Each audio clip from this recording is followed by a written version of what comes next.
isn't it? Okay.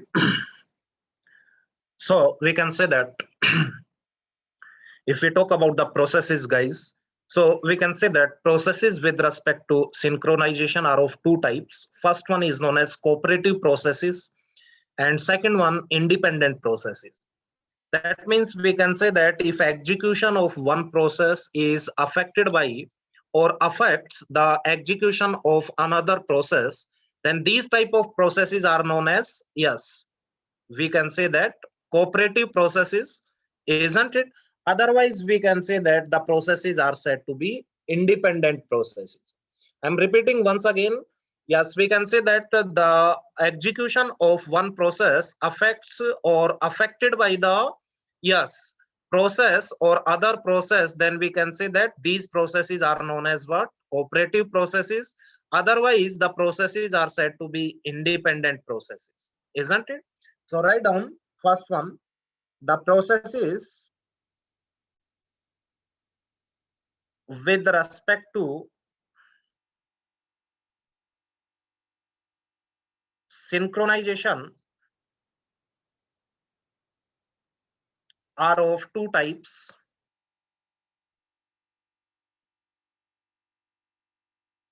First one, cooperative processes,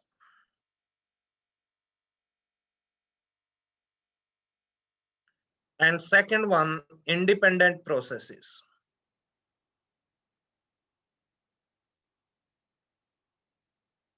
Isn't it? Okay. So second one, we can say that if the execution of one process affects or affected by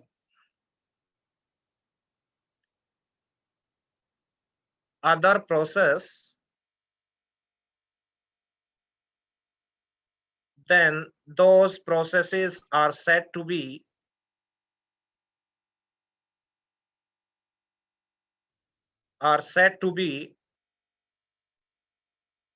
cooperative processes. Otherwise they are said to be independent processes.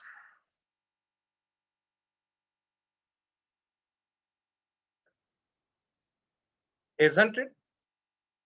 So अगर represent करें, let's say there is process P1, this is process 2 P2. अगर मान लो आप बोल सकते हो there is a transition from P1 to P2, that means P1 is affecting P2.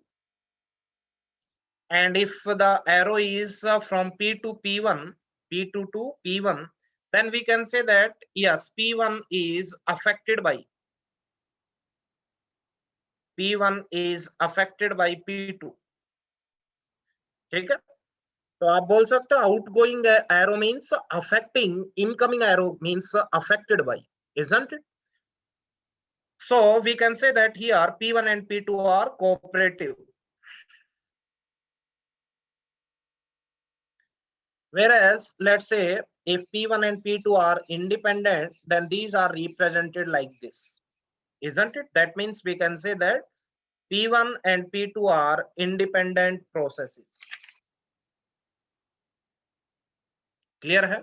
आगे बढ़े.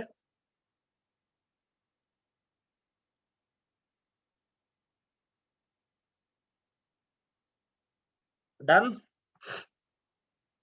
सर तो सिंक्रोनाइजेशन को हम बोल सकते हैं वन एट अ टाइम. हाँ, सर सिंक्रोनाइजेशन को हम वन एट अ टाइम बोलेंगे ना फिर. One at a time means sir जैसे कोई प्रोड्यूस कर रहा तो जब तक वो कंज्यूम नहीं होगा तो वो प्रोड्यूस नहीं करेगा जैसे. हाँ, तो फिर यही एट तो अ हुआ टाइम क्या बोलना चाह रहे हो आप? नहीं सर, एक टाइम पे एक, जैसे जब तक P1 P2 को भेजेगा तब तक P2 P1 को नहीं भेजेगा. क्या नहीं भेजेगा?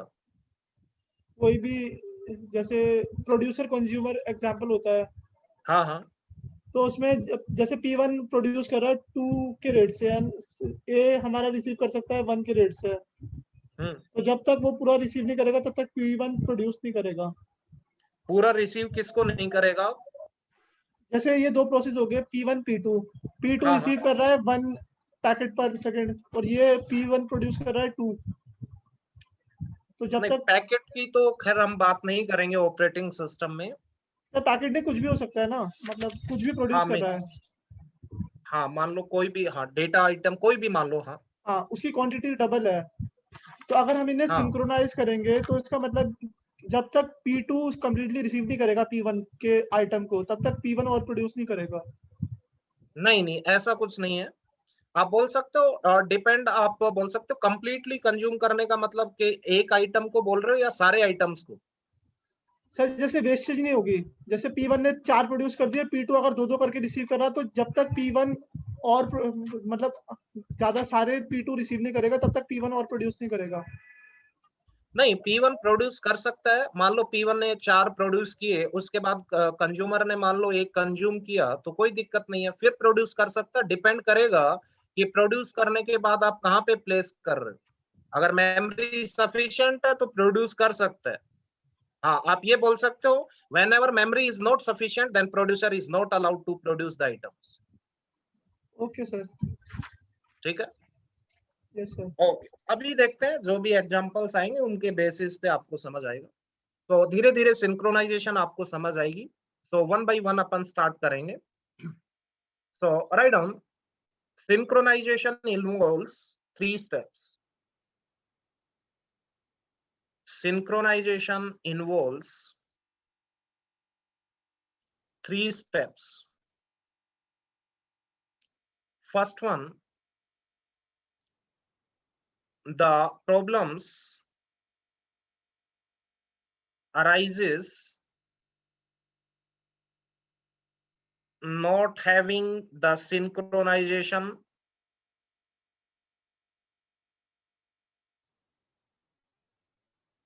between the processes।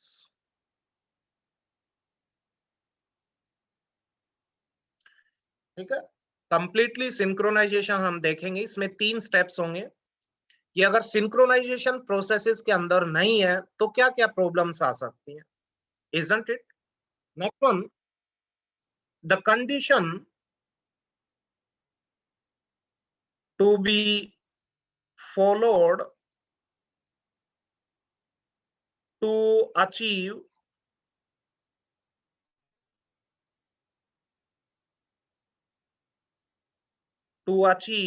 synchronization, कि क्या कंडीशंस फॉलो करनी पड़ेंगी ताकि सिंक्रोनाइजेशन अचीव हो पाए। एंड उसके बाद आप बोल सकते हो द सॉल्यूशन। ठीक है, कि हम सॉल्यूशन प्रोवाइड करेंगे, doesn't matter whether it is a wrong और राइट।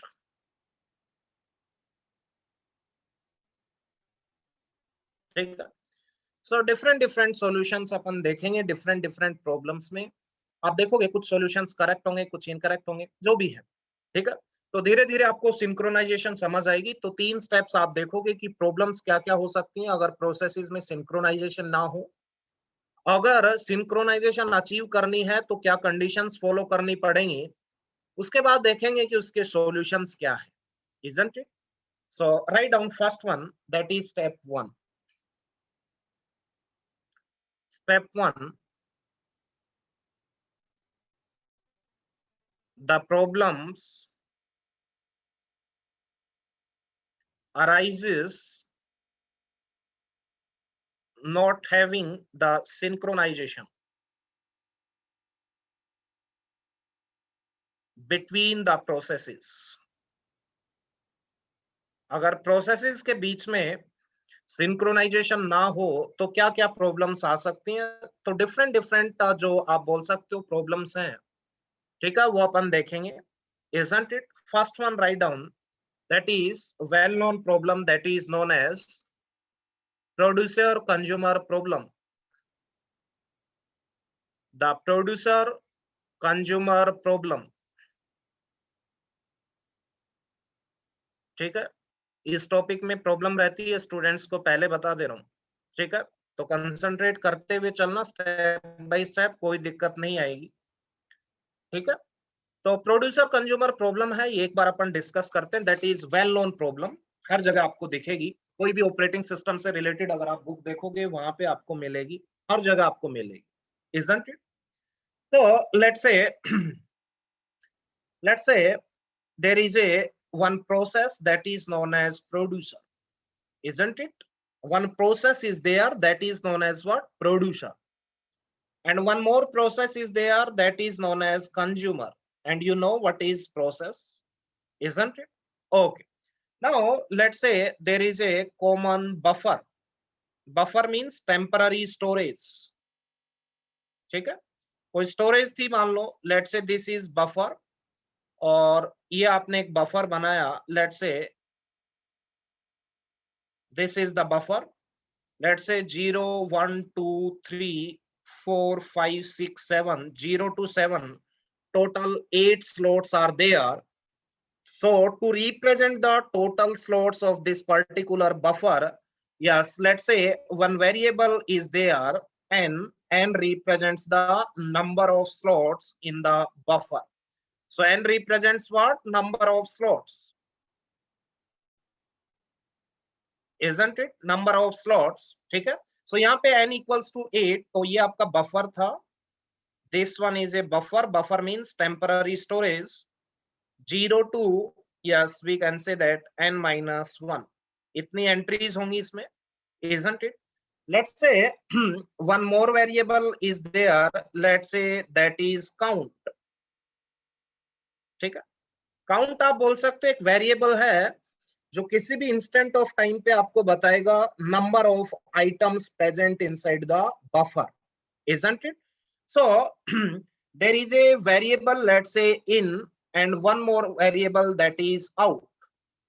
ठीक है, let's say these are the variables, isn't it? Okay. अब ध्यान से देखना, आप मुझे बताना, दो वेरिएबल्स हैं in and out.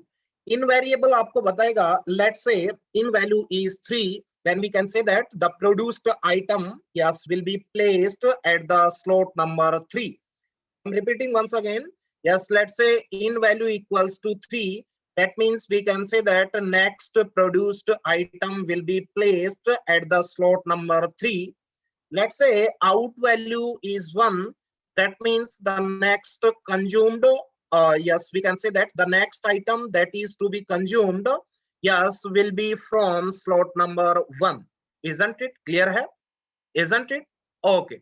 So we can say that in and out are the variables. So we can say that in is a variable used by the producer to identify the next empty slot in the buffer at any point of time. Similarly, we can say that out is a variable that is used by the consumer to identify from where it has to consume the item, isn't it? Let's say in value is 4, that means the next empty place in the buffer is 4, and let's consumer will, yes, consume the items from the memory location 2, isn't it? Clear है सभी को? Yes guys, tell me. Yes sir. Sir एक बार repeat कर देंगे, थोड़ा सा lag हुआ था बीच में, यही वाला इन से लेके जो आपने बोला था. हाँ जी. सो इन आपका वो वेरिएबल है जिससे प्रोड्यूसर को पता चलेगा कि नेक्स्ट एम्प्टी स्लॉट बफर में क्या है, और आउट आपका वेरिएबल है, वो आपको बताएगा कि कहां से आपको आइटम कंज्यूम करना है. ठीक है, काउंट आपका वेरिएबल है, आप बोल सकते हो वो आपको बताएगा कि किसी भी इंस्टेंट पे बफर में कितने आइटम्स प्रेजेंट है. क्लियर है? ठीक है, ओके. तो लेट्स से कुछ अज्यूम करते हैं अपन. लेट्स से आप मुझे बताना, लेट्स से मैंने अज्यूम कर लिया, लेट्स से यस, लेट्स से मान लो प्रोड्यूसर ने कुछ आइटम्स प्रोड्यूस किए, इजंट इट? प्रोड्यूस करने के बाद वो बफर में प्लेस करेगा, इजंट इट? और बफर से वो आइटम्स कंज्यूमर क्या करेगा? कंज्यूम करेगा. ठीक है, producer and consumer both are the processes only. ठीक है, तो आप बोल सकते हो ये एक प्रॉब्लम है, ये कहीं पे भी आप देखोगे, इसकी आप बहुत सारे देख सकते हो, इस टाइप की एप्लीकेशंस आपको मिलेंगी. जहाँ पे कुछ प्रोसेस आप बोल सकते हो कुछ स्टोर कर रहा है डेटा, ठीक है, बफर में और मेमोरी में, और दूसरा प्रोसेस उसको क्या कर रहा है, कंज्यूम कर रहा है, इजंट इट? सो उसको प्रोड्यूसर कंज्यूमर प्रॉब्लम की तरह अपन देख रहे हैं, ठीक है। तो लेट्स से मान लो इनिशियली प्रोड्यूसर ने कुछ आइटम्स प्रोड्यूस किए, let's say X Y Z, और उसने इसमें प्लेस कर दिए, तो इन वैल्यू क्या होगी, 3, isn't it? अब इन वैल्यू क्या होगी, 3, बिकॉज इन वेरिएबल क्या बताएगा प्रोड्यूसर को, next empty slot, isn't it? तो नेक्स्ट एम्प्टी स्लॉट क्या है, 3। तो प्रोड्यूसर जब नेक्स्ट आइटम प्रोड्यूस करेगा तो मेमोरी लोकेशन 3 पे उसको प्लेस करेगा, isn't it? और इनकी वैल्यू क्या हो जाएगी, incremented by 1, isn't it? Okay, अभी ध्यान से देखना, let's say out value is 0, तो आप बोलोगे कंज्यूमर स्टार्टिंग कहां से करेगा, कंज्यूम करना 0 से स्टार्ट करेगा।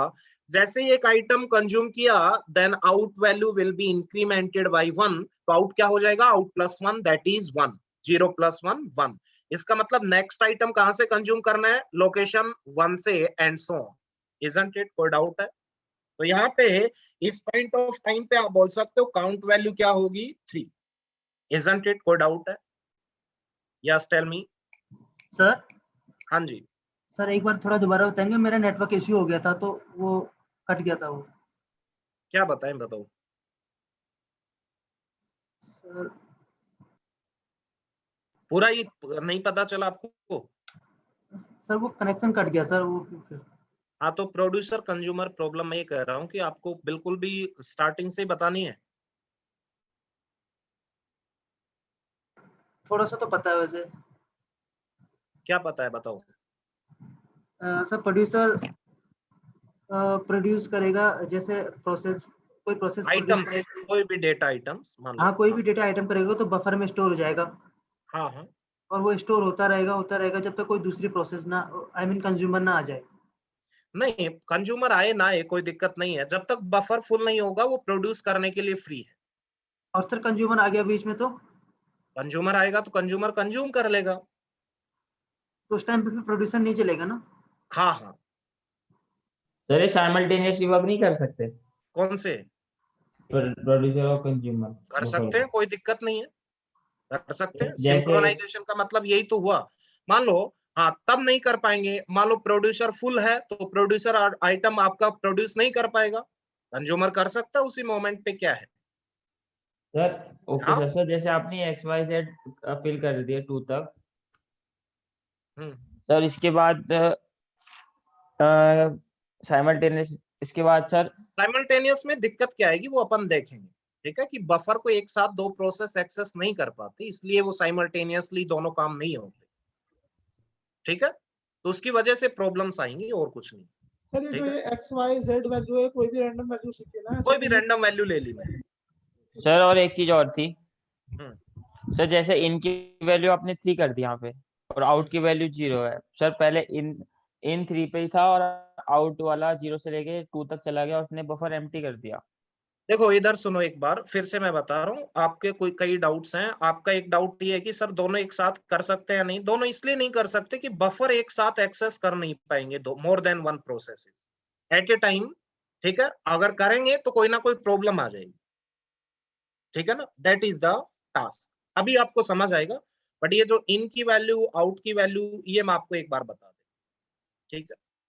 इनिशियली आप बोल सकते हो कि जब एक भी आइटम नहीं था तो इनकी वैल्यू क्या होगी, 0, ठीक है, क्योंकि जो आइटम प्रोड्यूस करेंगे वो कहां पे प्लेस होगा, लोकेशन 0 पे और स्लॉट नंबर 0 पे।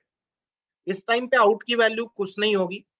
जैसे आप बोल सकते हो एटलीस्ट वन आइटम प्रोड्यूस हुआ, यहाँ पे प्लेस किया कोई भी एक्स, ठीक है, रैंडमली। अब आप बोल सकते हो आउट की वैल्यू क्या लिख सकते हो आप, 0। अब आप कंज्यूम करोगे तो आउट जो लोकेशन बता रहे वहां से कंज्यूम करना है, ठीक है। और जैसे ही आपने प्लेस किया, इनकी वैल्यू क्या हो जाएगी, इंक्रीमेंटेड बाई 1, तो क्या हो जाएगी, 1। अब नेक्स्ट आइटम जो प्रोड्यूसर प्रोड्यूस करेगा उसको कहां पे प्लेस करेगा, मेमोरी लोकेशन ऑफ इन में क्या वैल्यू है, 1, तो वहां पे करेगा। Now in value will be incremented by 1। Clear है? ओके, नेक्स्ट वन आप मुझे बताओ, मान लो एक और आइटम मान लो प्रोड्यूस किया तो वो कहां पे प्लेस करेगा, 2 पे।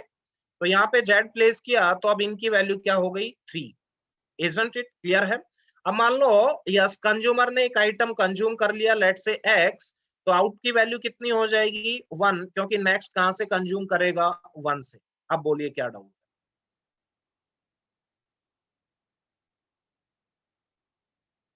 हाँ जी बोलिए। सर जैसे इनकी वैल्यू हमारी 3 थी, अपडेट इनकी वैल्यू 3 थी और आउट हमारा 1 से लेके 2 तक चला गया और आउट हमारा खाली हो गया, आउट 3 पे आ गया। ठीक है सर, तो इन 3 से ही चलेगा या ऊपर वो चेक करेगा कि ऊपर वाला कि ऊपर खाली हुआ है नहीं हुआ?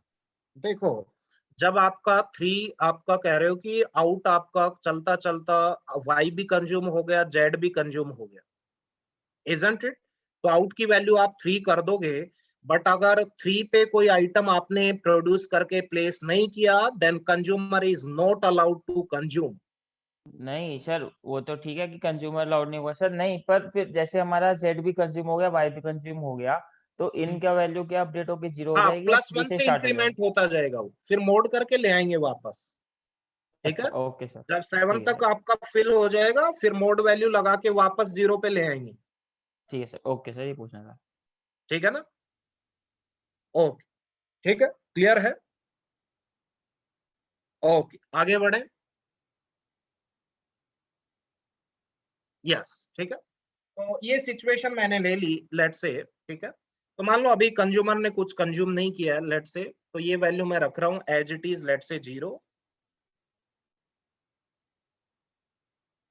और इनकी वैल्यू इंक्रीमेंट होते होते कहां तक आ गई थी लेट से 3 तक। ठीक है, ये प्रेजेंट सिनारियो है, कोई दिक्कत नहीं है। आप बोल सकते हो yes you only tell me in variable is used by producer और consumer. Producer. Producer, and out variable is used by consumer, and buffer is used by producer or consumer or by both. Both, isn't it? So we sir can say that buffer is yes used by both producer as well as consumer, isn't it? कोई doubt है इसमें? कोई doubt नहीं। ठीक, आगे बढ़ते हैं next one. Okay hello yes sir. हाँ जी। सर प्रोड्यूसर और कंज्यूमर ये स्टेप बाय स्टेप वर्क करेंगे ना, जैसे पहले 0 पे था फिर 1 पे फिर 2 पे, जैसे जंप नहीं ले सकते ना ये? नहीं नहीं नहीं, इनका कोड लिखते हैं ना अभी, प्रोड्यूसर का कोड लिखते हैं फिर कंज्यूमर का।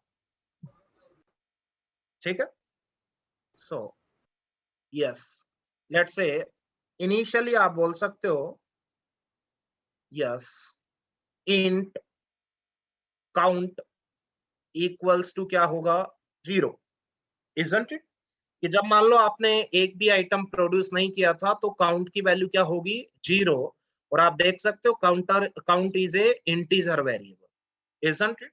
ओके, मान लो एक फंक्शन मैंने ले लिया लेट से वॉइड, डेटा टाइप है इसकी प्रोड्यूसर। ठीक है, ये प्रोड्यूसर फंक्शन है, तो प्रोड्यूसर वाला जो प्रोसेस है वो इस कोड के अकॉर्डिंग क्या होगा एग्जीक्यूट होगा। तो यहाँ पे एक इंटीजर वेरिएबल है लेट से आइटम पी।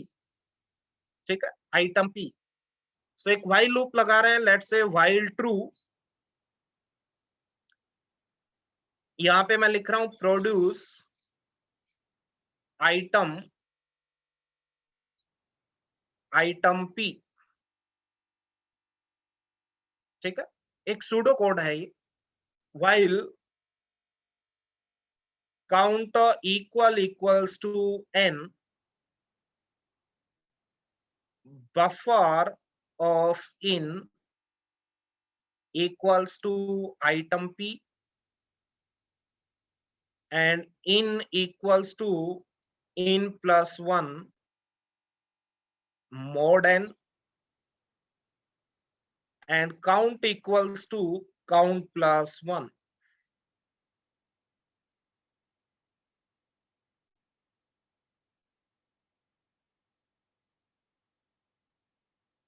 ठीक है, yes that is the pseudo code, that is we can say that ये जो कोड है ये कोड रन होगा, प्रोड्यूसर इस कोड को चलाएगा वो प्रोसेस, और उसके अकॉर्डिंगली आपके आइटम्स होंगे।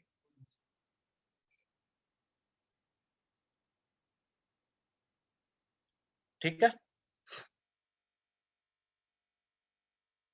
ओके,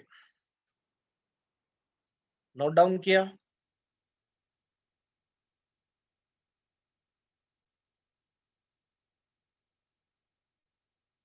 अगर अपन मशीन कोड की बात करें, मशीन इंस्ट्रक्शंस की बात करें, हाँ बोलिए। सर इसमें जब while count equal equal N है तो ये इनफाइनाइट लूप में क्यों जा रहा है अंदर? कौन सी इनफाइनाइट लूप में?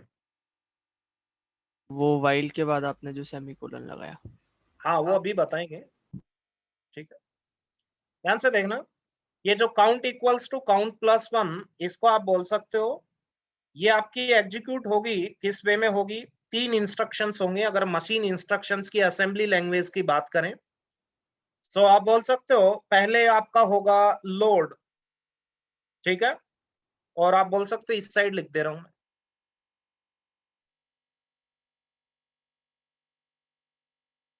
ठीक है। हाई लेवल लैंग्वेज आप बोल सकते हो कंपाइलेशन के बाद लो लेवल लैंग्वेज में आपकी चेंज होती है।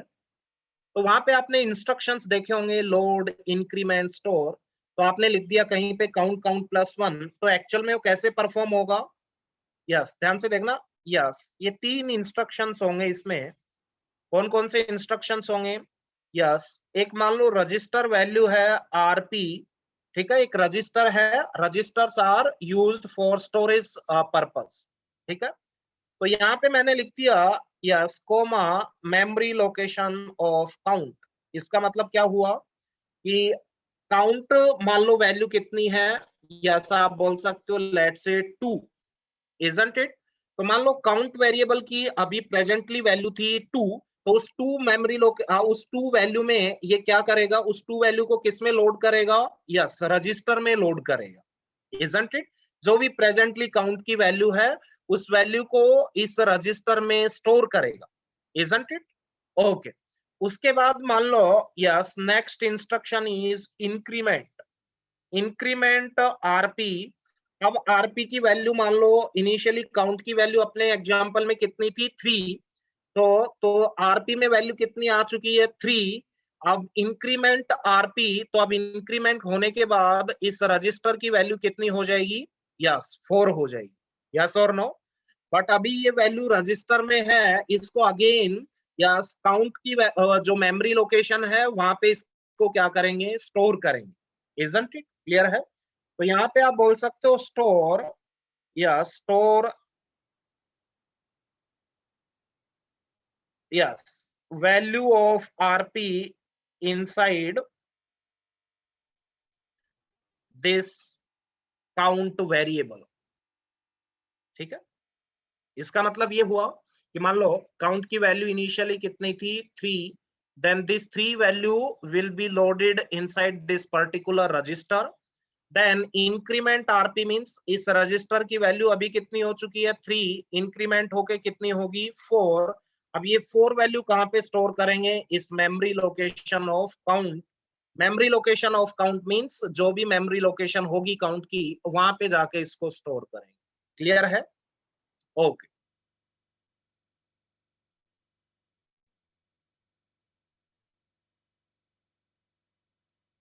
ठीक है। तो आप बोल सकते हो this increment count equals to count plus 1, yes will be executing with these 3 instructions: load, increment and store. कोई डाउट है इसमें?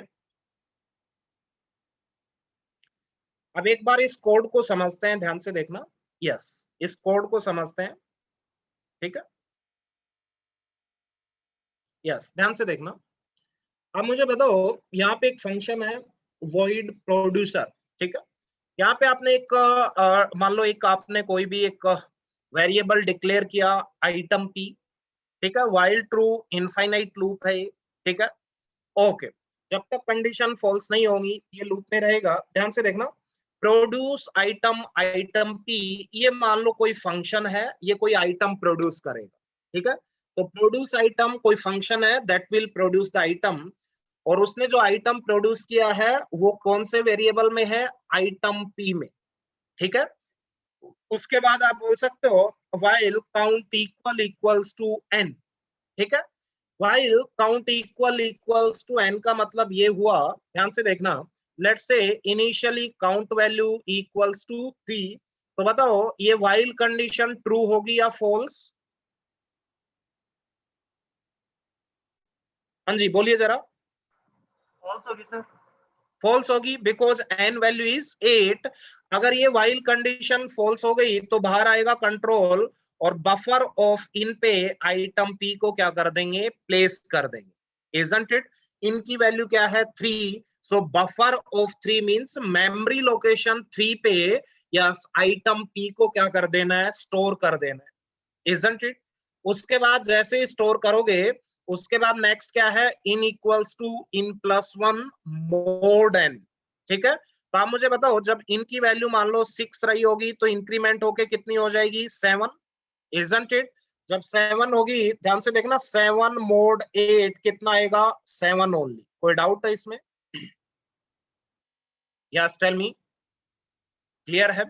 बट मुझे बताओ जब इनकी वैल्यू कितनी होगी, 7, तो 7 प्लस 1 कितना हो जाएगा, 8, 8 मोड 8 कितना आ जाएगा, 0। तो बताओ मोड से आप रोटेट होके दोबारा इनिशियल पोजीशन पे आ जाओगे या नहीं? Yes sir. Isn't it? कोई डाउट है इसमें? सर तो ओवरराइड नहीं हो जाएगा फिर से? किसको? फिर से 0 पे आ जाएगा, तो वहां पे पहले से प्रोड्यूस हो रखा है तो वहां पे फिर से प्रोड्यूस हो रखा है, हाँ अगर प्रोड्यूस हो रखा है तो चेक करना पड़ेगा कि वहां पे आइटम है या नहीं। अगर नहीं है, कंज्यूम हो चुका है, तो वो किसकी हेल्प से चेक करेंगे, आउट वेरिएबल की हेल्प से। अगर आउट वेरिएबल अभी भी 0 पे है, that means that particular item is not consumed, तो अलाउ नहीं करेंगे, इजंट इट? अगर आउट की वैल्यू 2 है, that means yes the item at 0th position is consumed, तो आप वहां पे प्रोड्यूस करके प्लेस कर सकते हो। और क्लियर सर है? जैसे ये कंडीशन लिखी है ना, while count equals to n, तो n की वैल्यू 7 नहीं होनी चाहिए सर, 8 क्यों ले रहे हो? 8 टोटल स्लॉट्स कितने हैं आपके बफर में? स्लॉट तो 8 है बट इंडेक्स तो 7 तक है ना सर। हाँ तो 0 to 7 काउंट वैल्यू टोटल कितनी वैल्यू, कितने स्लॉट्स हैं, वो है n।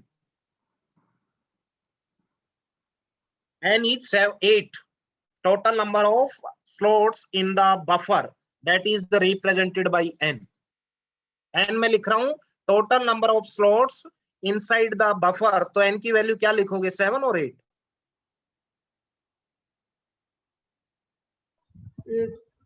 8 लिखेंगे।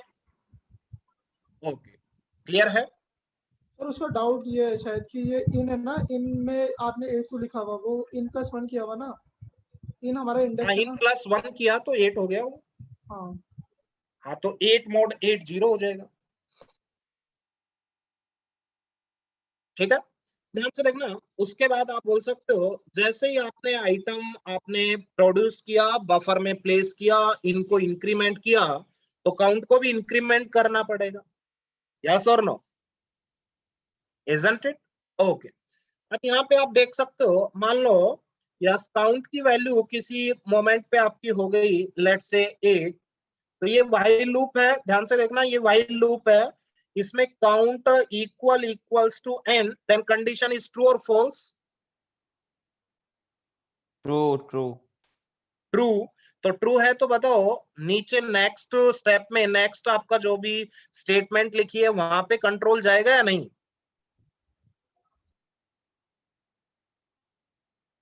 हाँ जी, नहीं जाएगा सर। नहीं जाएगा, क्योंकि व्हाइल लूप के आगे जब सेमी कोलोन होता है तो अगर कंडीशन ट्रू है तब तक वो किस में घूमता रहेगा, यस इनफाइनाइटली उसी लूप में घूमता रहेगा and waiting for the condition to be false.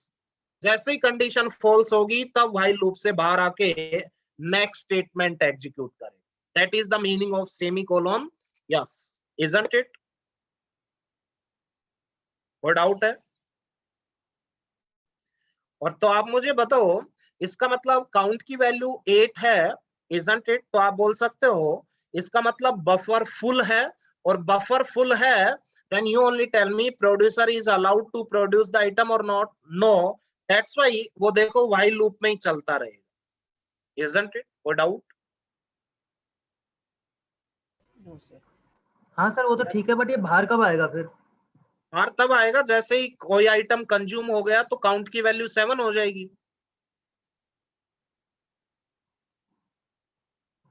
Count तो क्या बताता है? Count is a variable that yes we can say that represents the number of data items inside the buffer at any point of time.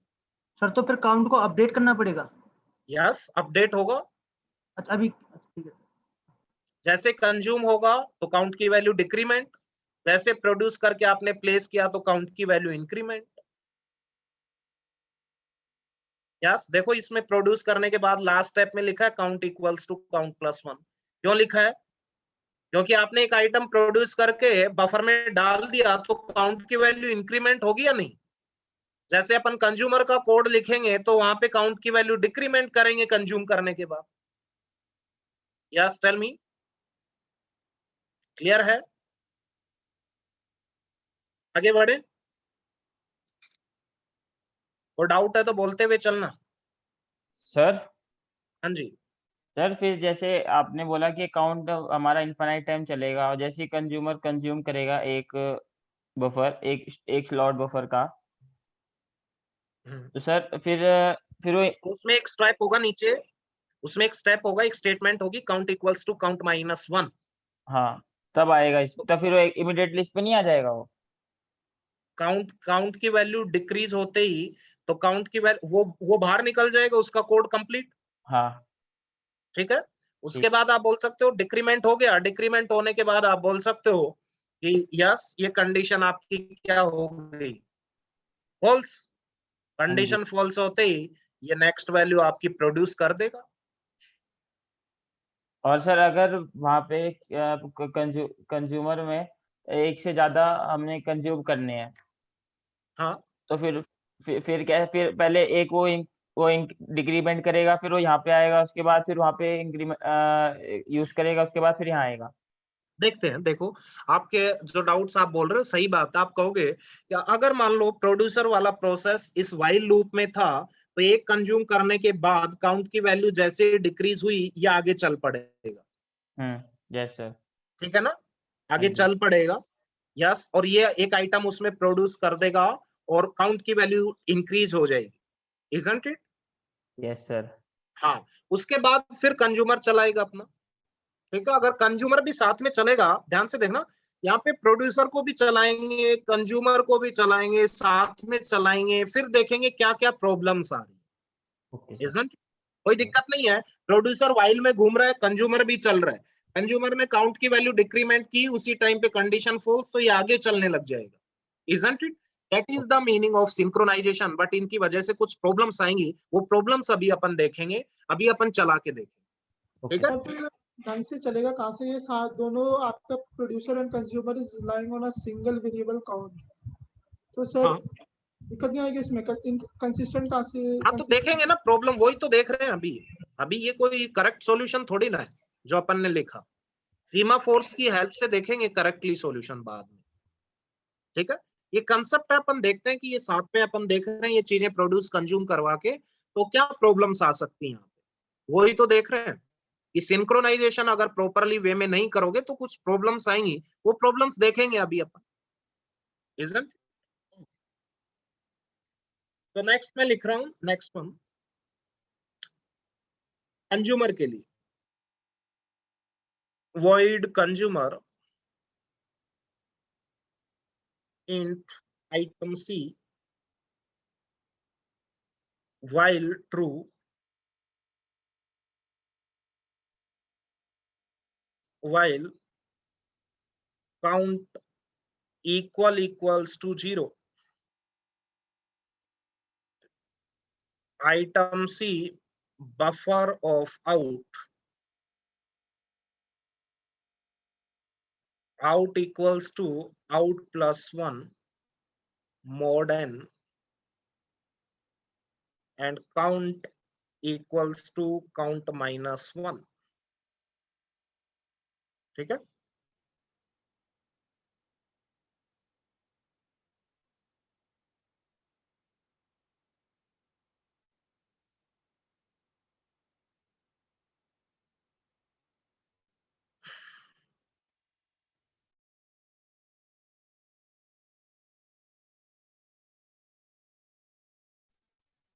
ठीक है।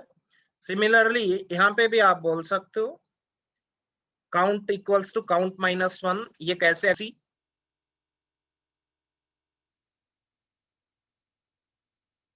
RC में count की value store होगी, उसके बाद आरसी डिक्रीमेंट होगा और उसके बाद आरसी की वैल्यू स्टोर करेंगे काउंट की मेमोरी लोकेशन में और count variable, isn't it?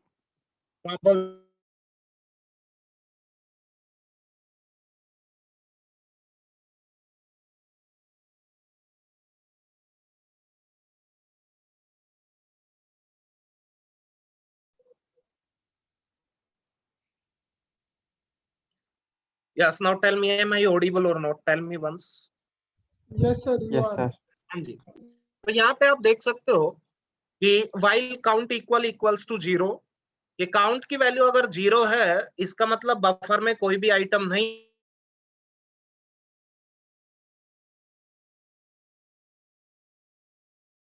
Yes, आप देख सकते हो whenever count equals to 0, तो आप बोल सकते हो यस वो इस लूप में चलता रहेगा। यस और नो, इस लूप में चलता रहेगा। whenever count equals to 0, तो सेम लूप में वो चलता रहेगा और वेट करेगा ये कंडीशन कब फॉल्स, isn't it? तो आप बोल सकते हो यस आपका आइटम कंज्यूम नहीं करवा रहा, ये कोड देख सकते हो। while count equals to 0, अगर काउंट की वैल्यू 0 है दैट मींस कोई आइटम नहीं है बफर में, कोई नहीं है, तो देखो वो व्हाइल लूप में ही चलता रहेगा, isn't it? कब तक चलता रहेगा? जब तक कंडीशन फॉल्स ना बन जाए, isn't it? क्लियर है? एक बार कंडीशन फॉल्स हुई तो आपने देखा यस बफर ऑफ आउट इस मेमोरी लोकेशन से एक आइटम लेगा और वो किस में स्टोर कर लेंगे? आइटम सी में, मींस कंज्यूम कर लेंगे। उसके बाद आउट को क्या करेंगे? Out +1 mod N. Mod N क्यों लगाया आपको पता है? यस, दोबारा से साइकिल बनाने की, isn't it? And last one is count equals to count -1. Clear है? Okay. So write down some points. First point, write down. In is a variable. In is a variable. In is a variable used by the producer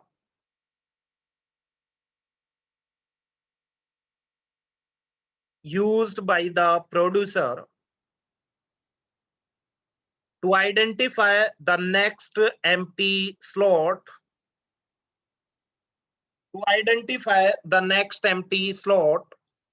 buffer at any point of time.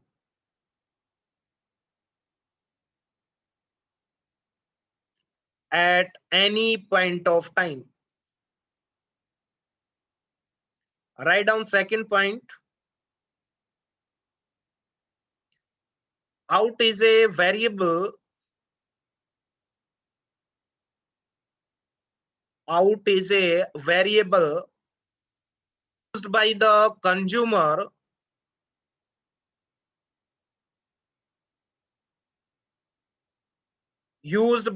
consumer to identify from where it has to consume the item. Third one, count is a variable. Count is a variable used by both producer and consumer. Used by both producer and consumer to identify the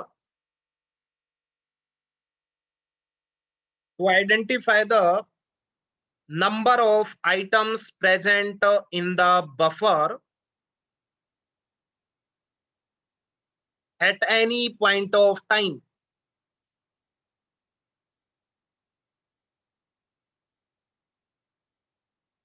Isn't it? Okay. Write down next point. Yes, shared resources और कौन कौन है? Count variable है एक तो, that is shared by both producer and consumer. Invariable है क्या shared resource? No sir. नहीं है। आउट है क्या? नहीं है। एक और है, that is buffer, isn't it? Okay, next one. यहाँ पे दो कंडीशंस हैं जो आपकी फुलफिल होनी चाहिए। यस, कौन कौन सी हैं? whenever buffer is full, write down first one. Whenever buffer is full,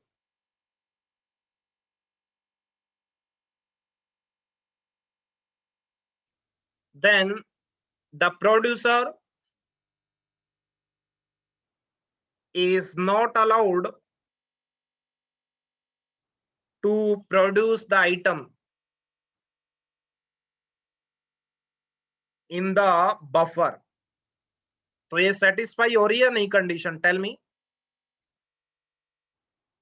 जो आपने सूडो कोड लिखा उसके अकॉर्डिंग ये कंडीशन सेटिस्फाई हो रही है नहीं? Yes sir. हो रही है, क्योंकि आपने देखा while count equals to n, इसका मतलब बफर फुल है तो वो while लूप में चलता रहेगा, isn't it? आगे प्रोड्यूस नहीं कर पाएगा, isn't it? नेक्स्ट स्टेटमेंट पे जा ही नहीं पाएगा, isn't it? नेक्स्ट वन, एक और कंडीशन क्या होनी चाहिए? when buffer is full, buffer is empty, then the consumer is not allowed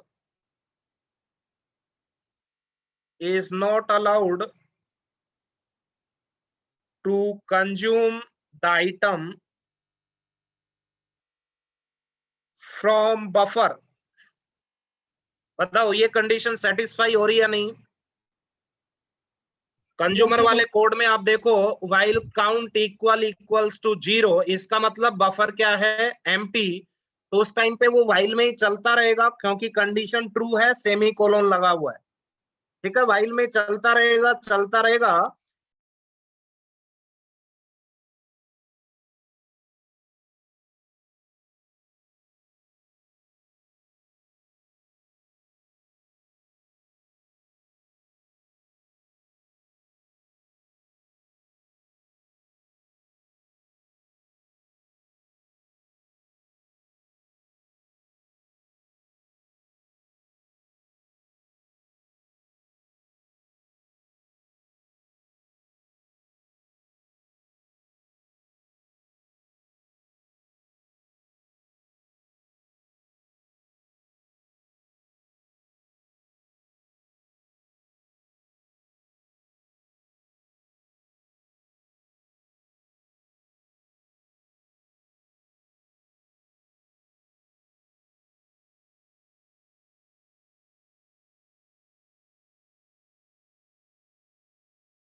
हाँ, मुझे एक बार होस्ट बनाओ।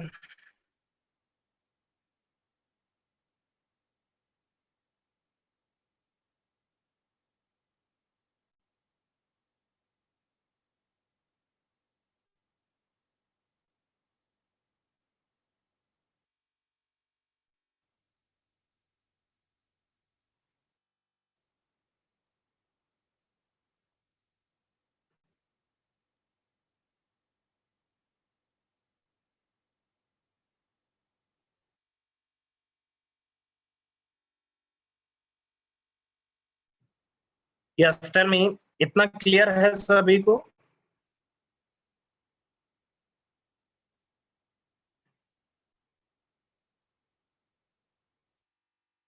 Yes tell me.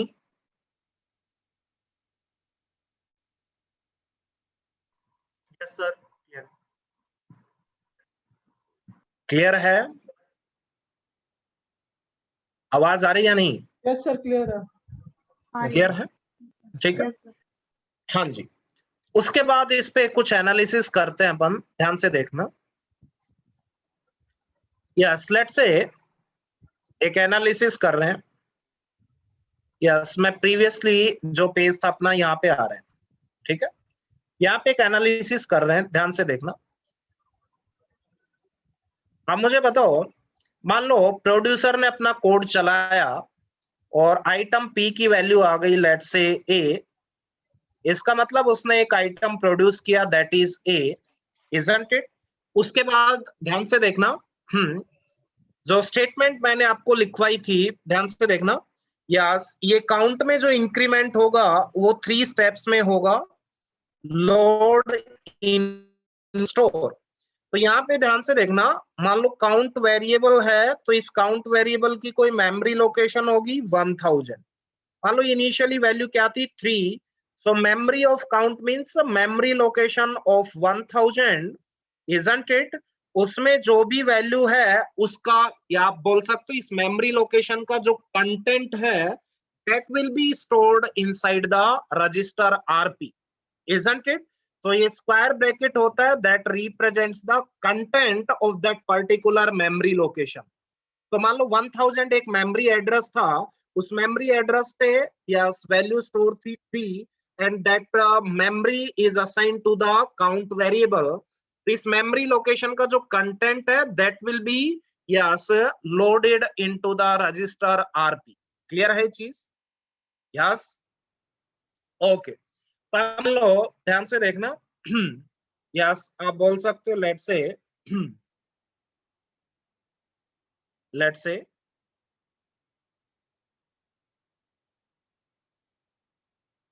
यस तो आइटम पी पे आपने देखा, आइटम पी ए, इसका मतलब एक प्रोड्यूसर ने एक आइटम प्रोड्यूस किया दैट इज ए।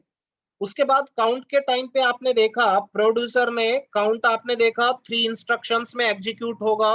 उसका फर्स्ट इंस्ट्रक्शन चलाया तो आप मुझे बताओ आरपी में वैल्यू कितनी आ जाएगी?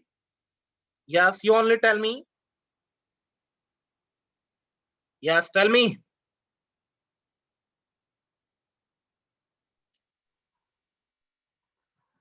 Am I audible or not? Yes sir, increment हो जाएगी एक वैल्यू सर।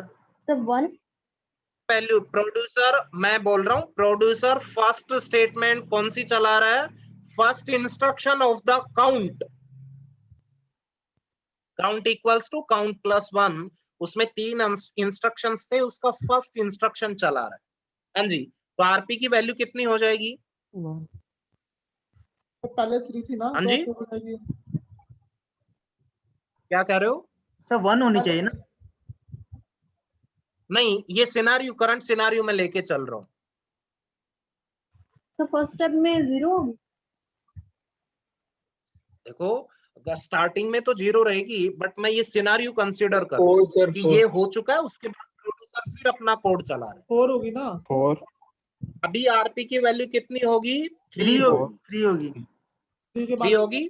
कि जो काउंट की जो वैल्यू थी वो रजिस्टर में आई जब आपका फर्स्ट इंस्ट्रक्शन एग्जीक्यूट होगा काउंट का, इजंट इट? फिर प्रोड्यूसर उसका सेकंड वाला चलाएगा तो सेकंड इंस्ट्रक्शन इंक्रीमेंट करेगा। अब आरपी की वैल्यू कितनी हो जाएगी? यस 4 हो जाएगी। 4 यस और नो? आरपी की वैल्यू हो गई 4 और उसके बाद आपने देखा कि कोई इंटरप्ट आ गया। तो जब कोई इंटरप्ट आ गया तो ये आपका क्या करेगा? यस ये एग्जीक्यूशन यहाँ पे स्टॉप होगा और इंटरप्ट को सर्विस प्रोवाइड करेगा। यस और नो? Isn't it? ये करेगा सीपीयू, ठीक है। तो आप बोल सकते हो प्रोग्राम एग्जीक्यूशन के टाइम पे इंटरप्ट कहीं पे भी आ सकता है, isn't it? And that is known as what? Preemption, isn't it? Let's say कोई इंटरप्ट आया उस इंटरप्ट की वजह से ये यहीं पे क्या हो गया, प्रीएम्पशन हो गया, isn't it in between।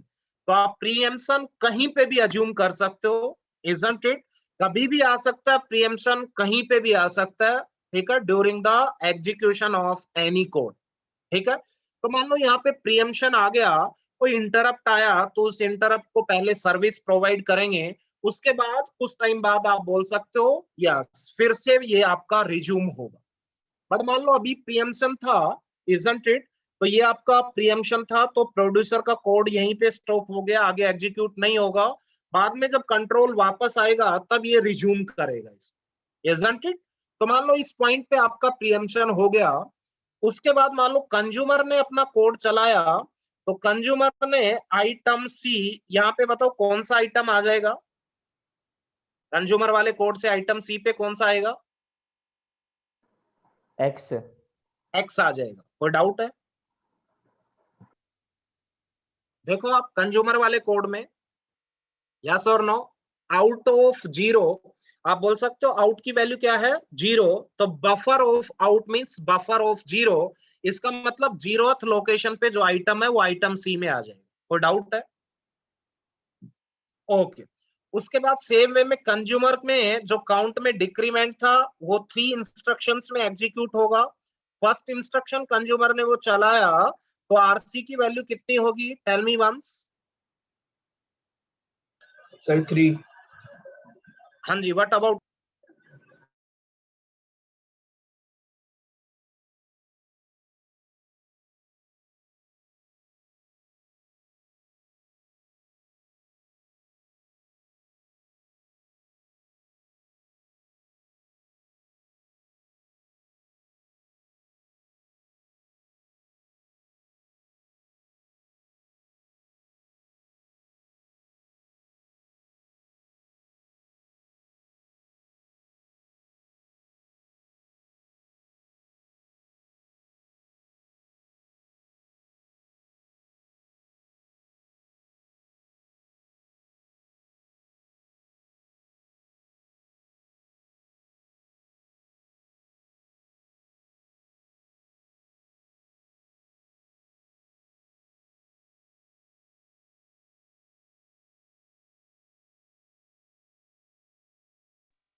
हाँ जी, होस्ट बनाओ मुझे, होस्ट।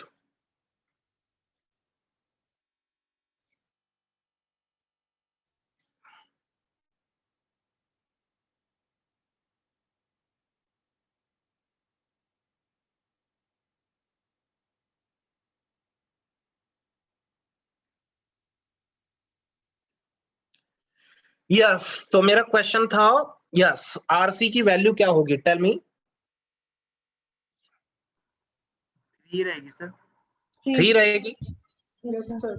क्यों रहेगी 3, अपडेट नहीं हो पाई थी ना। क्योंकि वो काउंट में अभी अपडेट नहीं हो पाई थी, प्रोड्यूसर वाला जो आपका प्रोसेस था वो प्रीएम्प्ट हो चुका था, यस और नो, ओके। अब मुझे बताओ, ध्यान से देखना उसके बाद नेक्स्ट वन, सेकंड, जब आपका कंज्यूमर सेकंड आपकी जो स्टेटमेंट है वो चलाएगा, तो आरसी की वैल्यू कितनी हो जाएगी, टेल मी। सर 2। 2 हो जाएगी, यस सर। और उसके बाद कंज्यूमर जब थर्ड स्टेटमेंट चलाएगा, तो अब बताना आप क्या वैल्यू हो जाएगी, 2 ही रहेगी।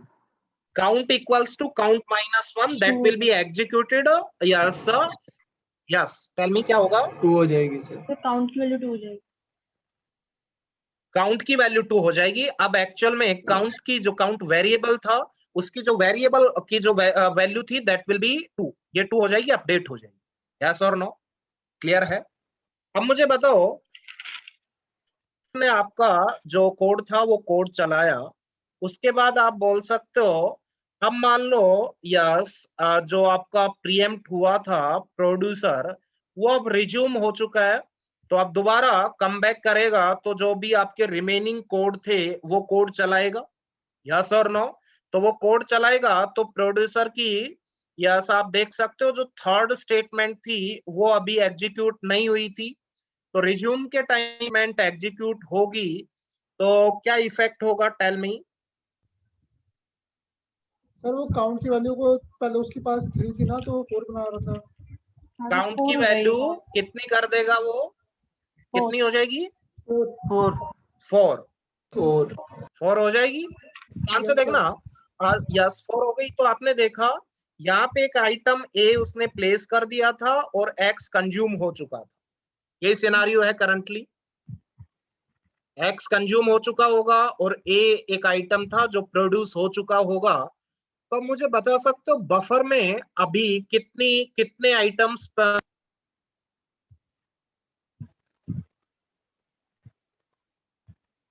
Yes tell me. Sir 3 buffer में items 3 present है। आइटम बचे हुए ना। बफर में 3 आइटम है बट काउंट की वैल्यू क्या है, 4, 4, यस और no, yes, sir. isn't it? So we can say that here count equals to 4, but actually in buffer there are 3 items only, so there is a problem and this problem is known as inconsistency problem, isn't it? Clear है? So write down, यहीं पे आप लिखोगे here count value equals to 4, but in actual buffer contains only 3 items, isn't it? And this problem is known as what? Inconsistency problem.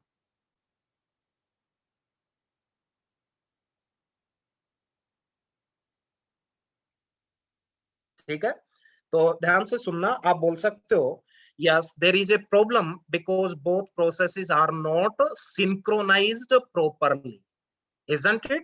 So we can say that yes first step क्या था, there may be some problems if the processes are not synchronized or not having synchronization.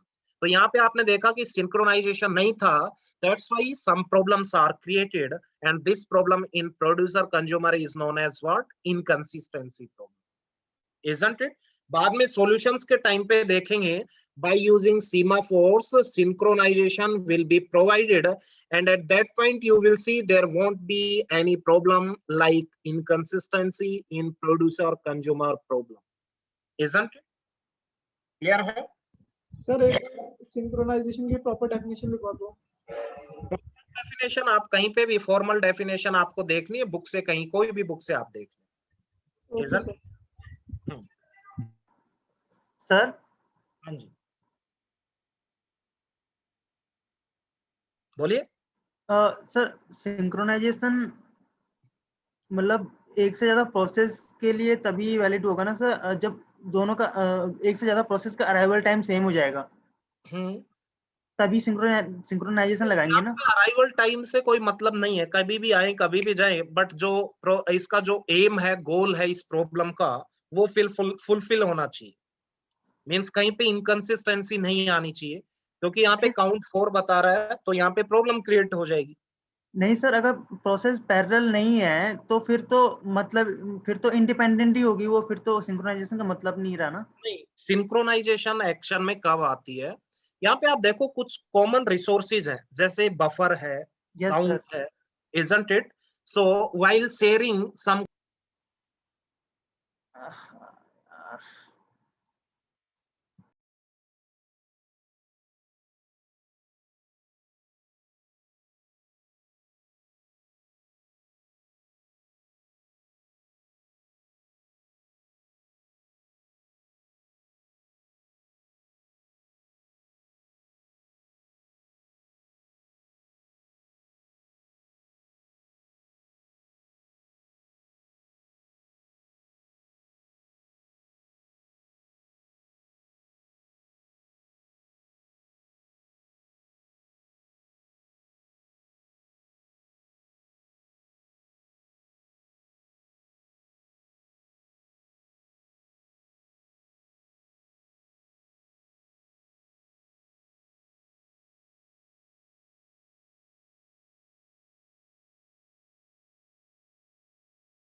हाँ जी।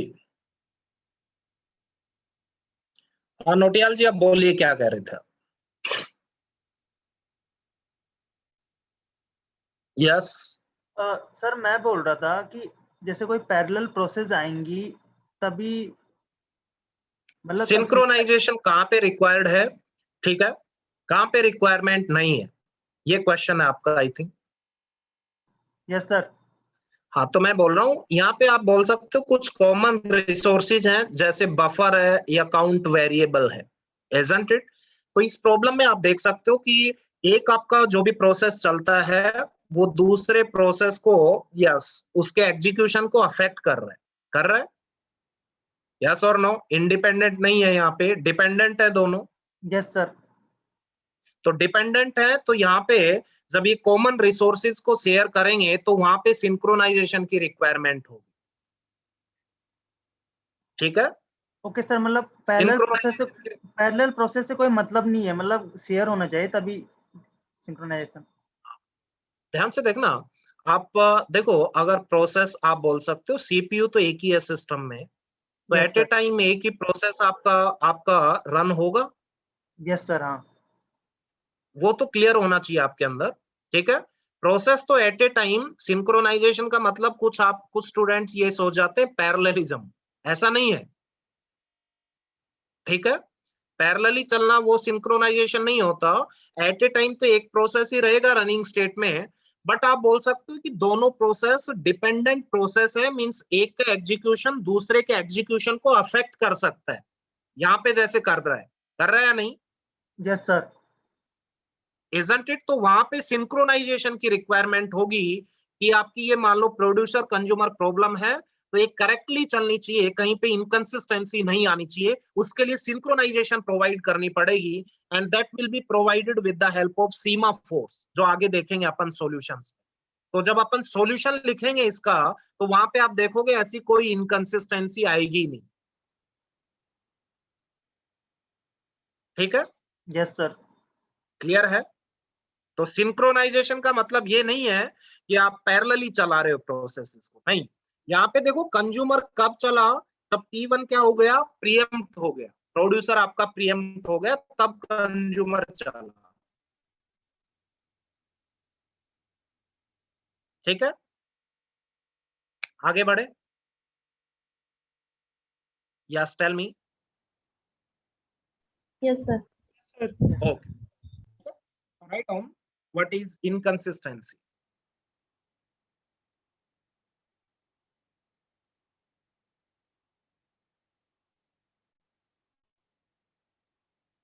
So write down the producer and consumer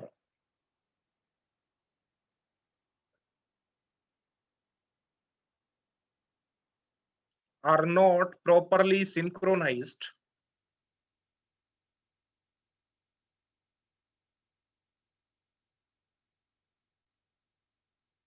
while sharing the common variable count,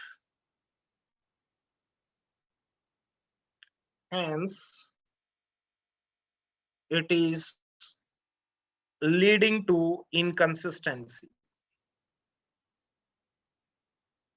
तो ये problems थी, कोई आपने एक problem producer consumer को मैंने बताया कि एक्चुअल में ये आपकी प्रॉब्लम है, तो इसमें ऐसा होना चाहिए कि काउंट की वैल्यू वही होनी चाहिए जो बफर में जितने आइटम है, ठीक है। प्रोड्यूसर आपका अलाउड नहीं है whenever buffer is full, consumer is not allowed to consume whenever buffer is empty. ये सारी कंडीशंस थी, ये आपको मैंने प्रॉब्लम स्टेटमेंट बताई। उसके बाद आपने देखा कि इसमें इनकंसिस्टेंसी आ सकती, ठीक है। ओके, सो सॉल्यूशन के टाइम पे देखेंगे कि उसको कैसे रिजोल्व करेंगे, इतना क्लियर है? Yes sir. अब ध्यान से देखना, मैंने जिस वे में जहां पे प्रियम्पशन लिया, ध्यान से देखना, अगर मान लो वो प्रियम्पशन मैं नहीं लेता, मैं प्रोड्यूसर को इकट्ठा चलाता, उसके बाद कंज्यूमर को इकट्ठा चलाता, तो कोई प्रॉब्लम नजर आती आपको? नहीं आती, यस और नो? क्लियर है? सर फिर तो टाइम कंज्यूमिंग हो जाता ना। नहीं, टाइम कंज्यूमिंग कुछ नहीं होता। टाइम कंज्यूमिंग कैसे हो जाता? सर बोलिए। सर अभी तक जितनी भी एल्गोरिथम हमने पढ़ी उसमें भी तो हम प्रियम्पशन कर रहे थे, तो वहां पे भी तो फिर सिंक्रोनाइजेशन प्रॉब्लम हो रही होगी ना? कहाँ पे? अभी जितने भी पहले हमने जैसे रोबिन, अभी अपन ने ये देखा ही नहीं कि प्रोसेसेस कोई डिपेंडेंट है या नहीं इंडिपेंडेंट। यहाँ पे प्रोड्यूसर कंज्यूमर में आपने देखा दो प्रोसेसेस हैं, दोनों डिपेंडेंट है एक दूसरे पे। ठीक है, वहां पे तो अपन अज्यूम करके चल रहे थे ऐसी कोई डिपेंडेंसी नहीं है सीपीयू शेड्यूलिंग में जो भी है। यस सर, बट ठीक एक्चुअल है, में होती तो होगी। प्रियम्पशन, हाँ वहां पे जैसे वहां पे मैंने प्रियम्पशन दिखाया वैसे प्रियम्पशन आ सकता है कहीं पे भी। ठीक है, एक तो मान लो नॉर्मली आप बोल सकते हो कि प्रियम्पशन आपका जैसे मान लो राउंड रॉबिन में आपने 2 टाइम क्वांटम के बाद लिया, या कहीं पे भी आपने मान लो कोई एग्जीक्यूट हो रहा है, ठीक है, कोई भी प्रोसेस एग्जीक्यूट हो रहा है तो कोई इंटरप्ट आ गया बीच में, तो जो करंट इंस्ट्रक्शन है वो तो एग्जीक्यूट होगा, उसके बाद यस जो करंटली रनिंग प्रोसेस है that will be preempted, isn't it, तो वो प्रीएम्प्ट हो जाएगा। तो प्रीएम्प्शन कभी भी आ सकता है। इंटरप्ट्स आप देखोगे कंप्यूटर ऑर्गेनाइजेशन में कि जो आपका नॉर्मल आप बोल सकते हो एग्जीक्यूशन फ्लो होता है प्रोग्राम का, वो डिस्टर्ब हो जाता है because of interrupt, isn't it. तो पहले उसको इंटरप्ट को सीपीयू सर्विस प्रोवाइड करेगा जो भी है, उसके बाद दोबारा रिज्यूम होगा, नथिंग एल्स।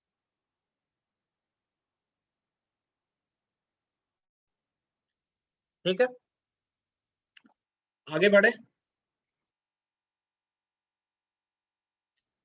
Yes sir. आवाज आ रही है या नहीं? यस सर, आ रही यस है। Sir, yes sir. आज बाहर ऐसा ही मौसम है, पता नहीं यार। Okay, write down next one. एक और प्रॉब्लम देखते हैं, the printer spooler daemon problem.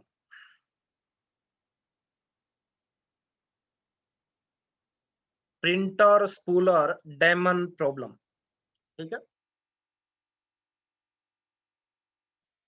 Let's say यहाँ पे आप बोल सकते हो बहुत सारे प्रोसेसेस हैं, एक प्रोसेस नहीं है, बहुत सारे प्रोसेसेस हैं। Let's say this is printer and let's say this is spooler directory, that is spooler directory। Sir spooler मतलब क्या होता लेट्स से है? इसका साइज, हाँ जी, स्पूलर मतलब क्या होता है? What is the meaning of spooler? Spooler means आप बोल सकते हो कि आप एक मान सकते हो कि स्पूलर एक डायरेक्टरी होती है। ठीक है, इसका नाम पता नहीं किस वे में गिवन है, जो भी कोई भी होगा जिसने भी दिया होगा जिस वे में भी, अल्टीमेटली यहाँ पे स्पूलर डायरेक्टरी का मतलब ये हुआ कि मान लो कोई प्रोसेसेस हैं, ठीक है, मान लो कोई भी आपको मान लो कोई फाइल या आपको मान लो कोई भी फाइल है वो स्टोर करनी है, that will be placed inside the spooler directory. कोई भी मान लो आपको एक प्रोसेस था, उस प्रोसेस को मान लो एक पर्टिकुलर फाइल प्रिंट करवानी, तो पहले स्पूलर डायरेक्टरी में आएगा। ठीक है, तो मान लो एक और प्रोसेस आया, उसको भी कुछ प्रिंट करवाना है, वो भी इस फाइल को स्पूलर डायरेक्टरी में रखेगा। फिर एक और प्रिंटर आया, ठीक, एक और प्रोसेस आया, उसको भी कोई फाइल प्रिंट करवानी है, वो भी कहाँ पे रखेगा? स्पूलर डायरेक्टरी में रखेगा।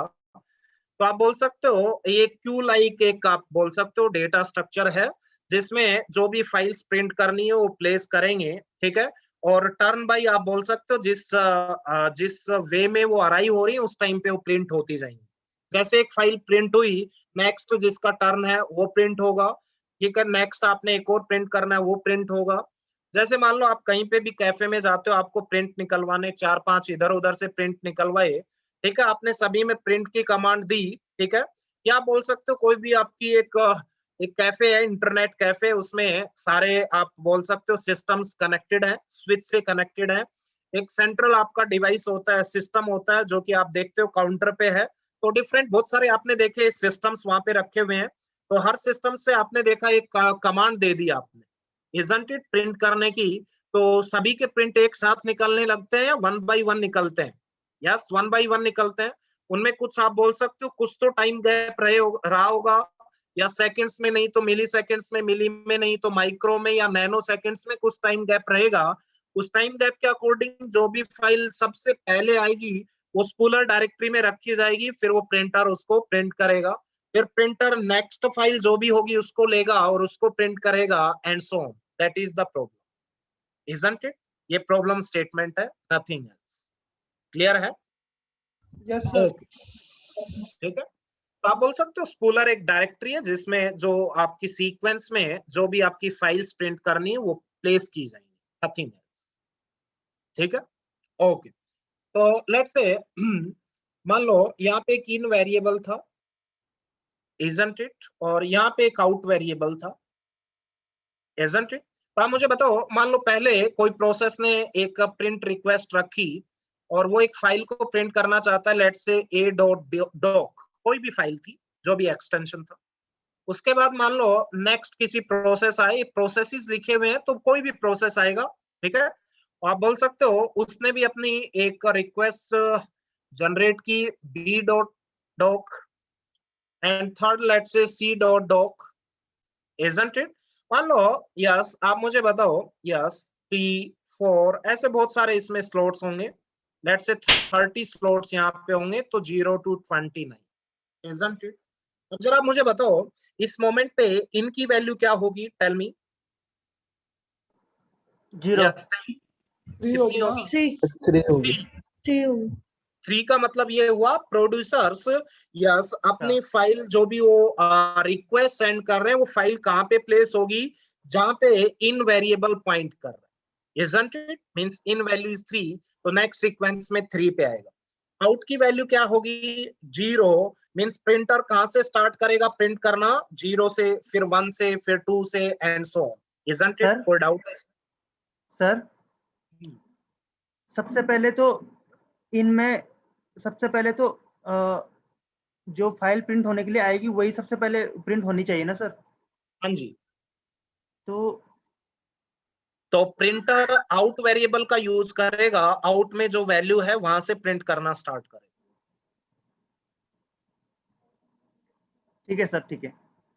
a.doc होनी चाहिए, तो वही तो होगी अब आउट हाँ वाली। सर ठीक है, कंफ्यूज हो गया सर, मुझे लगा। सर हाँ, तो आप बोल सकते हो in is a variable that is used by the different processes in order to place the file inside the spooler directory, and out is a variable that is used by the printer to print the files, isn't it?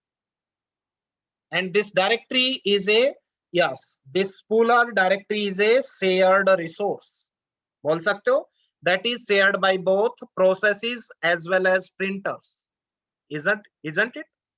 Okay, आगे बढ़े। Sir ये तो producer और consumer की problem से मिलता है ना ये?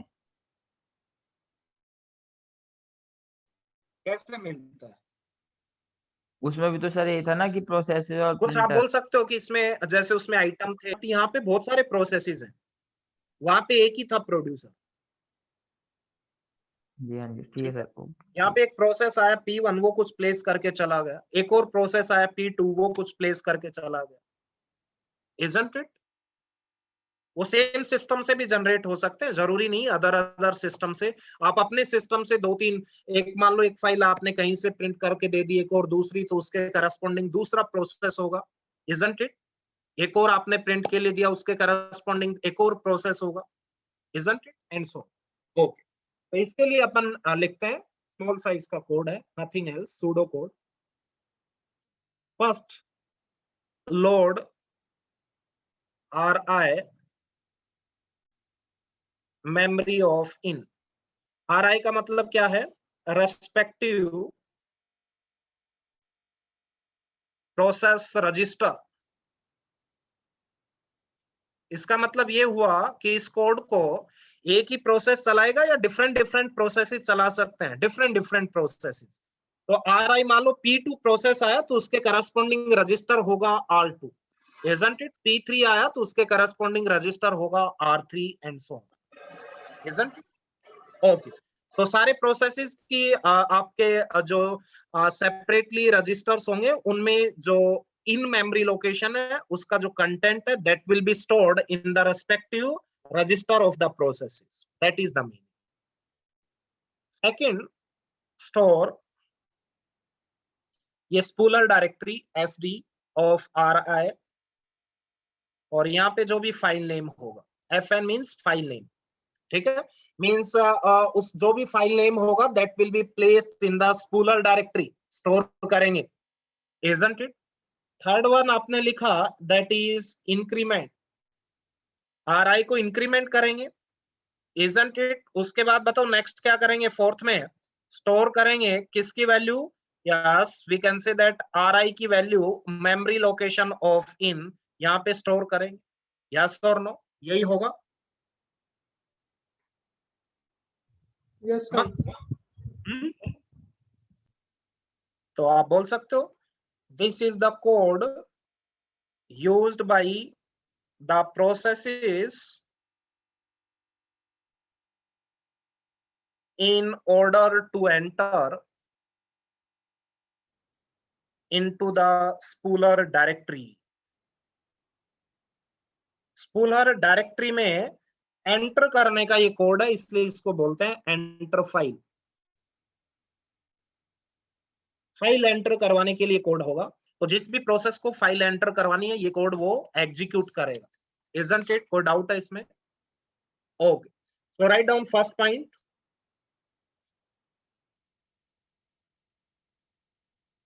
Write down first point.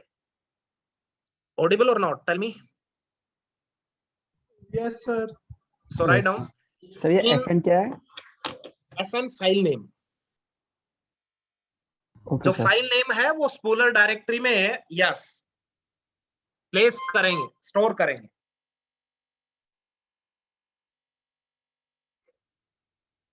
ठीक है, धीरे धीरे अपन प्रोसीड करेंगे, चीजें समझ आती जाएंगी।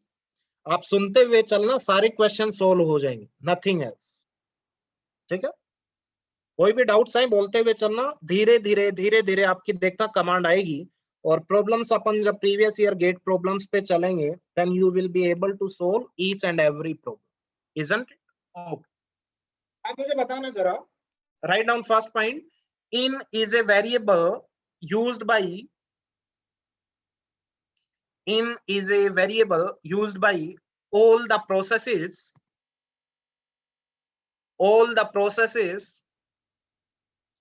in order to identify the next empty slot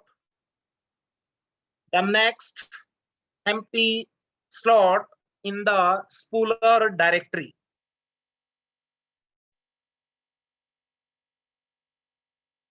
In the spooler directory. Next one, out is a variable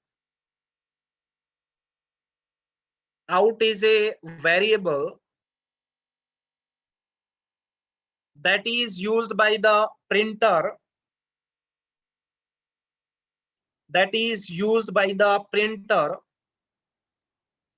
to identify that from where it has to print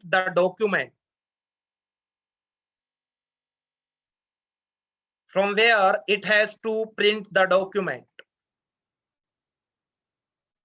ठीक है।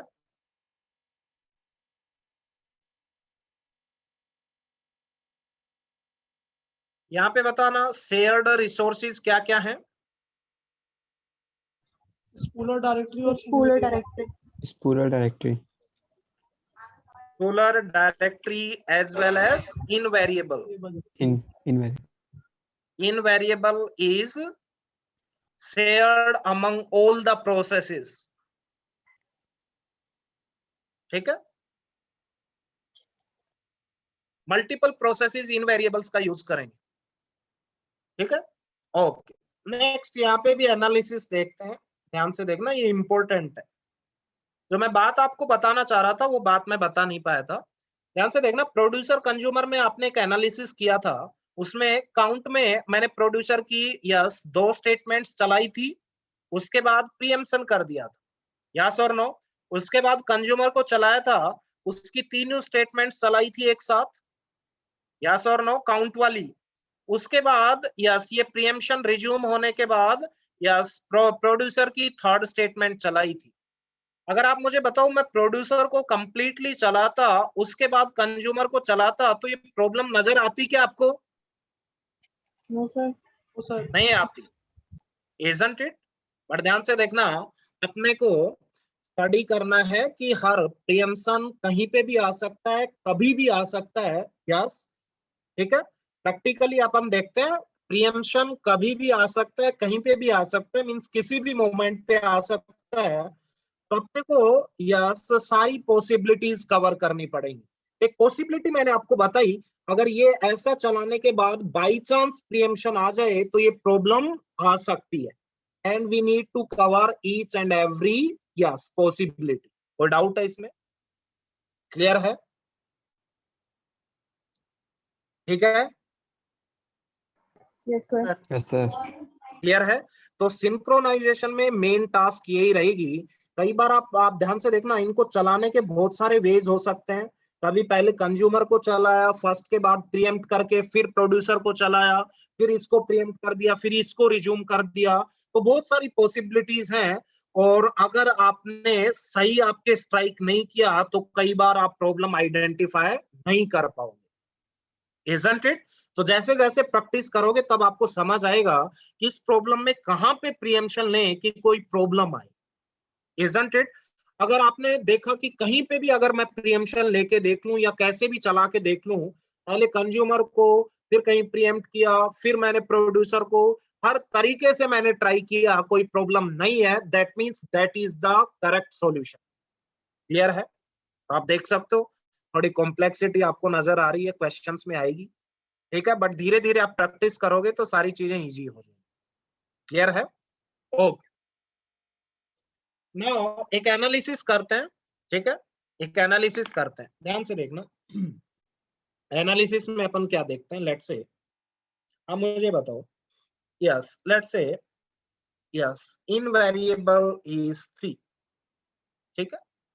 और जो रेडी क्यू है आप बोल सकते हो, यस इसमें आप बोल सकते हो, लेट्स से एक प्रोसेस था P1 आया, इजंट इट? ओके, उसने यस जो भी डॉक्यूमेंट था उसका let's say xyz.doc, isn't it? ये आया, इजंट इट? तो आप बोल सकते हो लेट्स से P1 ने जो कोड था उसकी फर्स्ट स्टेटमेंट चलाई तो क्या होगा, टेल मी। P1 ने जो कोड था उसकी फर्स्ट स्टेटमेंट चलाई तो क्या होगा? लोड होगा सर। क्या होगा? Load register value. Sir file. अभी देखो, आप देख सकते हो, ये देखो सर 3 क्या की है, वैल्यू RI में होगी। इनकी वैल्यू RI में होगी, यस और नो? तो आप बोल सकते हो ये P1 था तो इसके करस्पॉन्डिंग जो रजिस्टर होगा वो R1 मैंने लिया, उस R1 में इनकी वैल्यू कितनी आ जाएगी? 3। कोई डाउट है इसमें? यस। उसके बाद P1 ने सेकंड चलाया, सेकंड स्टेटमेंट, तो बताओ अब क्या होगा? अब डायरेक्टरी में फाइल लोड होगी xyz डॉट डायरेक्टरी में फाइल लोड होगी। फाइल तो यहाँ पे आप बोल सकते हो this file name yes SD of RI की वैल्यू क्या है? 3। SD of 3 means yes third जो मेमोरी लोकेशन है उसका कंटेंट क्या बना देना है? File name, isn't it? तो आप मुझे बताओ उसका कंटेंट अगर फाइल नेम बना देंगे तो यहाँ पे क्या आ जाएगा? xyz.doc जो भी था, यही था। क्लियर है? ओके, नेक्स्ट में ध्यान से देखना, उसके बाद क्या हुआ, ये 2 स्टेटमेंट चलाई, उसके बाद थर्ड चलाएंगे तो क्या होगा, टेल मी। RI 4 हो जाएगा। हाँ जी, ये लिखा RI की वैल्यू कितनी हो जाएगी? 4, इजंट इट? तो यहाँ पे मैंने लिख दिया RI की वैल्यू कितनी हो गई? 4। उसके बाद मान लो प्रियम्पशन हो गया, ये प्रोसेस प्रीएम्प्ट हो गया, इजंट इट? Isn't it? तो आप मुझे बताओ, यस ये प्रीएम्प्ट हो गया, उसके बाद मान लो एक प्रोसेस और आया, let's say P2, isn't it? और उस फाइल नेम उसके साथ थी लेट्स से एसोसिएटेड pqr.doc जो भी था। तो P2 ने फर्स्ट स्टेटमेंट चलाई तो बताओ इसका R2 की वैल्यू कितनी होगी? Tell me. 3 4 होगी। 3, नहीं, Three अभी होगी। 4 वैल्यू इन में आपने स्टोर की है क्या? अभी तो नहीं, सिर्फ sir, रजिस्टर नहीं। में है, यस सर। ठीक है? तो R2 की वैल्यू कितनी होगी? 3। फिर P2 ने सेकंड चलाया तो क्या आएगा? Tell me. सिर्फ 3 पे वो दूसरी स्टोर वाली फाइल करेगा, होगी। लेकिन 3 पे पहले से ही वैल्यू होगी वहां हाँ, पर। तो उस पे ओवरराइट होगी, वो तो होगी Yes, या sir. नहीं? ओवरराइड हो जाएगी। यस तो सर। आप बोल सकते हो कि यहाँ पे जो xyz.doc था, यहाँ पे वैल्यू क्या आ जाएगी? pqr.doc। तो आप मुझे बताओ, there is a loss of data और not? Yes sir. Yes, sir. Yes, isn't it? तो आप बोल सकते हो यहाँ पे प्रॉपरली सिंक्रोनाइजेशन नहीं है, because of that there is a problem, and that is known as what? Loss of data. Isn't it? For doubt? Sir हाँ जी। सर एक ये दूसरे जो मैं केस में एनालिसिस, सुनो, ये जो एनालिसिस मैं लिखवा रहा हूँ, प्रॉपरली नोट्स में लिखना है, यस सर। ठीक है? सेम वैल्यूज लेके, कहाँ पे प्रियम्पशन है, कहाँ पे नहीं है, क्या नहीं है, क्योंकि ये स्टार्टिंग है, काफी डेप्थ में चलेंगे। अब बोलो। सर मैं ये बोल रहा था कि यहाँ पे तो हमने इंक्रीमेंट किया है। सपोज हमारे पास दो प्रोसेस आती हैं P1 P2, और P1 लोड भी हो जाता है और स्टोर भी हो जाता है, बट इंक्रीमेंट नहीं होता है। ऐसा कैसे होगा? इंस्ट्रक्शंस सीक्वेंशियली आपके एग्जीक्यूट होंगे 1 by 1। हाँ सर, तो लोड हो गया और फिर स्टोर हो गया और फिर स्टोर होते ही प्रीएम्पशन हो गया। हाँ, पहला पहला आप कह रहे हो, यस सर। मीन्स दो स्टेटमेंट चलाते ही, यस सर। यहीं पे प्रीएम्प्ट हो गया P1 कोई भी। हाँ सर, यहीं पे प्रीएम्प्ट हो गया, हाँ, तो भी ये प्रॉब्लम आ रही है। तब भी आ रही है ना। हाँ, मैंने इंक्रीमेंट के बाद लेके दिखा दिया, आप यहाँ पे भी लो, ठीक है? ठीक है? Yes sir, yes sir. हाँ। लेकिन ये चारों चल जाती इकट्ठी, उसके बाद प्रॉब्लम आती क्या? नहीं No, सर। sir. क्यों नहीं आती? क्योंकि RI की वैल्यू इनमें स्टोर हो जाती, अपडेट हो जाती। तो इन आप में इनमें स्टोर हो जाती, तो इनकी वैल्यू इंक्रीमेंट हो जाती, फिर नेक्स्ट प्रोसेस की नेक्स्ट स्लॉट में स्टोर होती। Isn't it? Yes or no? आवाज आ रही है या नहीं मेरी? Yes sir, yes sir. ठीक है, तो आप देख सकते हो ये कोड तो ठीक है, बट इन बिटवीन कहीं पे प्रीएम्पशन हो जाए तब दिक्कतें आ रही है। Isn't it? और प्रीएम्पशन कहीं पे भी आ सकता है, ठीक है? तो आप बोल सकते हो कि यहाँ पे जो प्रॉब्लम आएगी that is loss of data. तो जो एनालिसिस लिख रहे हैं दैट इज इंपॉर्टेंट, प्रॉपरली अपने नोट्स में लिखना, पहले बता दें, ठीक है? आगे बढ़े तो write down loss of data. यहाँ पे प्रॉब्लम आ रही है, isn't it? So write down the processes are not properly synchronized while sharing the common variable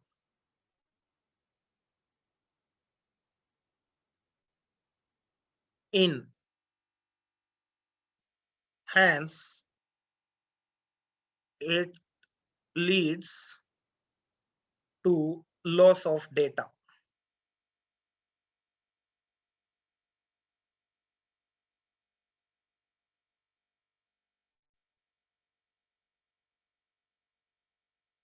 फिर बोलते हो आप कि मेरा प्रिंट नहीं आया, क्या बात होगी, है ना? डेडलॉक एक और प्रॉब्लम अपन देखेंगे बार बार, ये भी एक प्रॉब्लम आती है जब सिंक्रोनाइजेशन प्रॉपरली ना हो। Sir So if the processes are not properly synchronized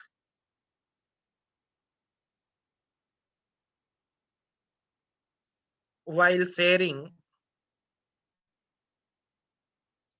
the common variables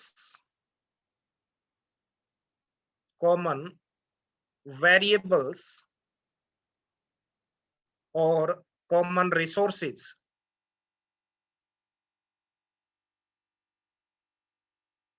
then it is possible for deadlock. तो कई जगह आप देखोगे डेडलॉक वाली प्रॉब्लम भी आएगी, आगे अपन देखेंगे। ठीक है, कई बार सिंक्रोनाइजेशन नहीं होगी तो डेडलॉक भी आ सकता है, इजंट इट? तो ये आपने देखा कि कुछ problems, inconsistency, loss of data, deadlock, इस टाइप की सर कुछ प्रॉब्लम्स। हाँ जी। सर सिंक्रोन डेडलॉक होने के लिए मतलब सिंक्रोनाइजेशन होना चाहिए, नहीं होना चाहिए? अगर सिंक्रोनाइजेशन अगर नहीं है तो कोऑपरेटिव प्रोसेसेस में डेडलॉक की प्रॉब्लम आ सकती और अगर सिंक्रोनाइज है तब भी आ सकती है? आ सकती है। मान लो कोई ऐसी प्रॉब्लम है जिसका सॉल्यूशन प्रॉपरली एग्जिस्ट ही नहीं कर पा रहा, कितनी भी अपन ने ट्राई किया, सीमा फोर्स का ट्राई किया, तो उसमें आ भी सकता है डेडलॉक, डिपेंड करे। अच्छा, और सर ये लास्ट जो क्वेश्चन अगर कराया। डेडलॉक आ गया तो फिर उसकी रिकवरी के लिए एल्गोरिदम्स है। Yes sir. डेडलॉक रिकवरी आपने देखा, डेडलॉक अवॉइडेंस आपने देखा। ठीक है। और सर लास्ट क्वेश्चन में क्या प्रिंटर भी शेयर है क्या? प्रिंटर भी तो शेयर है एक तरह से। प्रिंटर तो एक प्रोसेस ही है, अल्टीमेटली आप बोल सकते हो printer is a process only, isn't it? जो प्रिंट करेगा, इजंट इट? तो आपको देखने में बाहर से हार्डवेयर, अंदर जो भी प्रोसेस है जो कि उसको प्रिंट करेगा, दैट इज प्रिंटर यहाँ पे।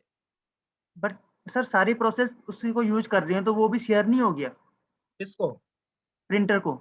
देखो, प्रिंटर एक प्रोसेस की मैंने बात की है। प्रोसेस में आप ये नहीं बोल सकते कि दिस प्रोसेस इज शेयर्ड।